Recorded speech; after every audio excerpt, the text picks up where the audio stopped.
Bueno, estamos con Alberto Conejero, que es vicepresidente de Aspace, en Jaraíz de la Vera.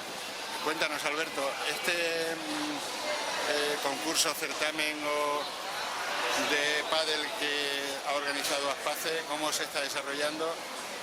Muy buenos días. Pues mira, satisfactoriamente hemos arrancado la segunda edición del torneo de Aspace con una asistencia masiva en cuanto a participantes. Se han inscrito 109 parejas, además de un torneo particular que se realizó durante jueves y viernes para niños, que asistieron unos 38-40 niños, y con el elemento especial que se está desarrollando en estos momentos de pádel adaptado.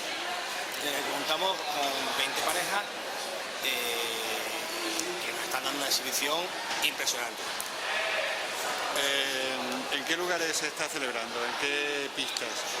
Pues mira, contamos, debido al número tan elevado de participantes, con el club de Jaraíz de la Vera, Vivo Padel, que tiene 3 pistas, más la pista municipal del ayuntamiento, además del club de Torremenga, que nos ha cedido sus 2 pistas, la cual agradecemos, y la pista municipal del ayuntamiento de Torremenga.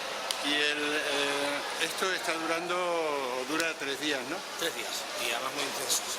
Y quiere decir que termina el domingo, o termina hoy. Termina hoy sábado. Termina hoy sábado.